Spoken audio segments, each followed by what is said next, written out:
This video presents a timeline of Israel's history. In the 17th century BC, Israelites settled in what is now modern Israel. On an unknown date, Israelites traveled to Egypt to escape famine. In the 12th century BC, Israelites left Egypt in Exodus, resumed living in Israel according to religious texts, but supporting historical records remain elusive regarding the Exodus. In 1020 BC, Saul established the Kingdom of Israel. On December 29th, Catholics and Lutherans celebrate the feast day of David, that guy from the Bible who first made the news by slaying the giant Goliath. Listed as 6 cubits tall, 9 feet in today's cubits, 6 feet according to some scholars, Goliath was the super bad dude of his day, the mightiest warrior of the Philistines, Israel's go-to enemy in the days before the whole Arab-Israeli mess. In 1000 BC, David established Jerusalem as capital of Israel. Solomon built the first temple, and then Israel was divided into Judah and Israel. In 720 BC, Assyrians defeated Israelites and the 10 tribes were scattered. In 586 BC, Babylonians conquered Israel and destroyed the first temple along with much of Jerusalem. Remaining Israelites were mostly exiled from Israel. From 538 to 142 BC, Persians and then the Greeks under Alexander the Great conquered Israel, with many Jews returning to the homeland.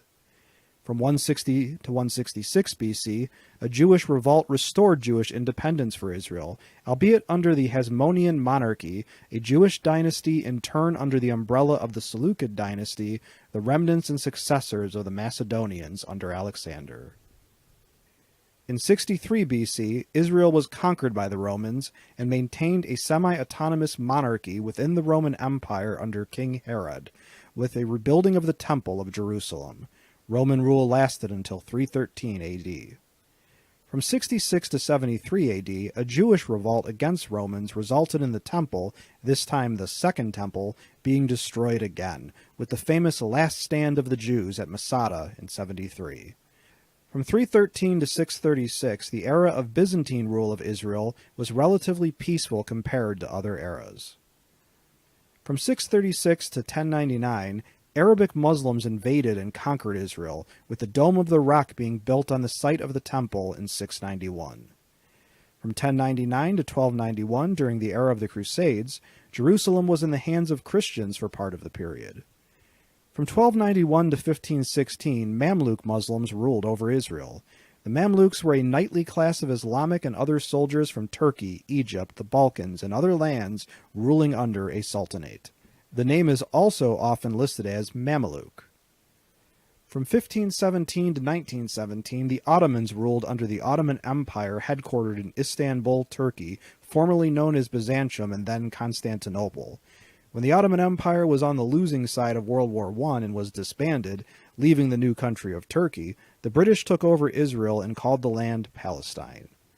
From 1918 to 1948, during the era of British rule, including a mandate from the League of Nations in 1920 for Britain to rule Palestine, Jews began migrating to Israel. Although the British attempted to limit immigration in 1939, unfortunately on the brink of World War II and the Holocaust from 1939 to 1945, in which the German Nazi state attempted to murder as many of Europe's Jews as possible.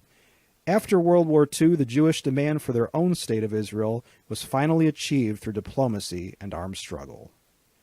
On May 14, 1948, David Ben-Gurion, the executive head of the World Zionist Organization and president of the Jewish Agency for Palestine, declared the establishment of a Jewish state in Eretz Israel to be known as the State of Israel, a state independent upon the termination of the British Mandate for Palestine on May 15, 1948.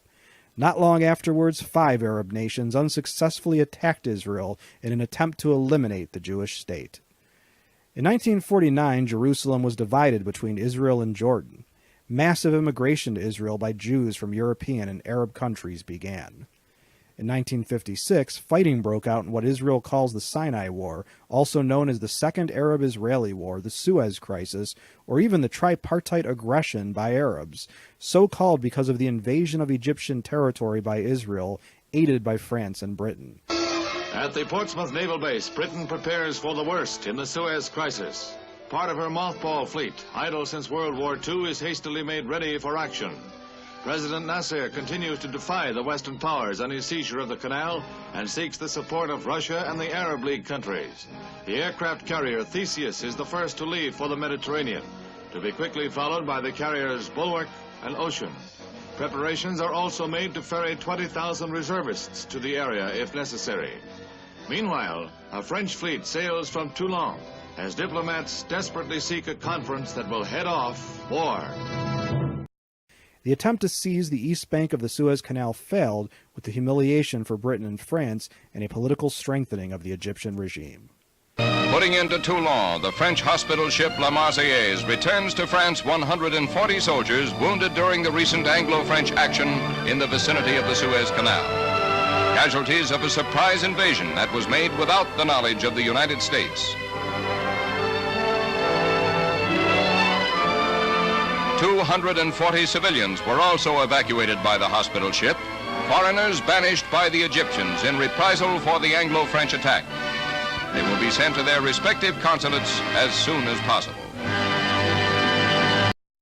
On May 31st, 1962, the nation of Israel hanged Nazi Holocaust organizer Adolf Eichmann, one of history's most evil people, for war crimes. The story that had a grim preface in the horror of Nazi concentration camps comes to an equally grim end in Israel, as Adolf Eichmann is sentenced for his crimes against humanity.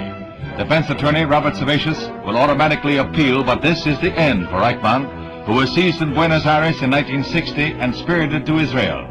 The three judges started to study the evidence when the 4-month trial ended in August and found Eichmann guilty on 15 counts of the indictment. In his bulletproof booth, Eichmann sits stoically as the charges are summed up.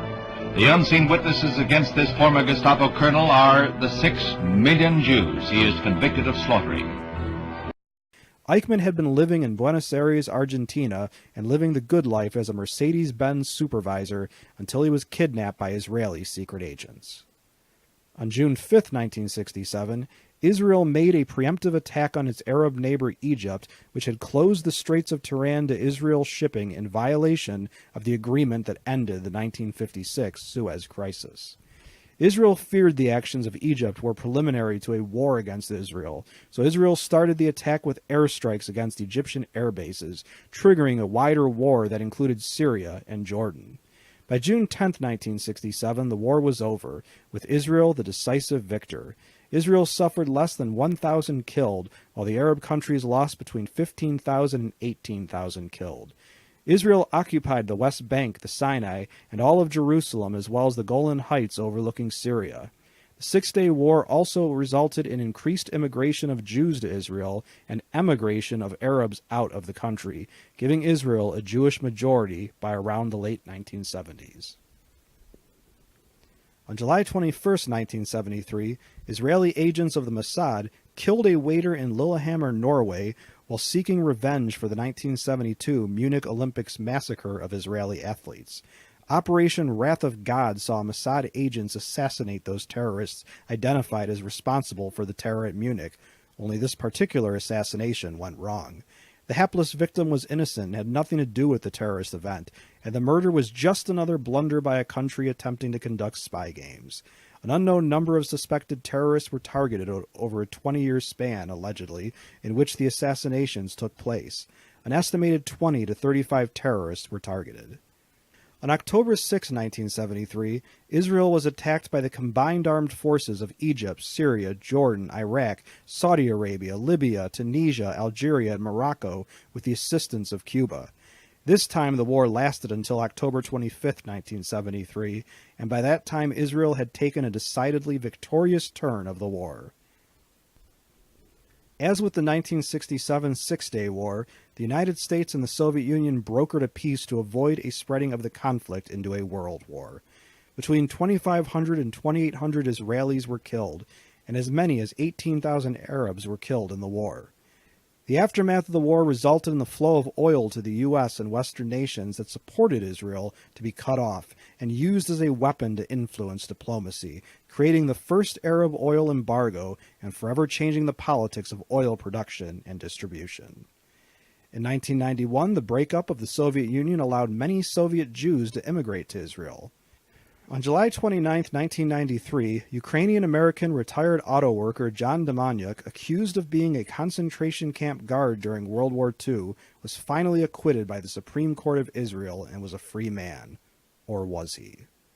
On November 8, 1995, the United States passed the Jerusalem Embassy Act of 1995, a law recognizing Jerusalem as the capital of Israel.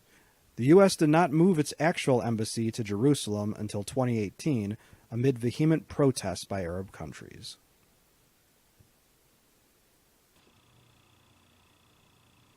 As a question for my students and subscribers, which event do you find most interesting and why? Please let us know in the comments section below this video.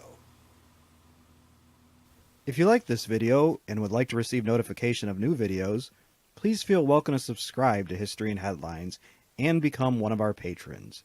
Your viewership is much appreciated.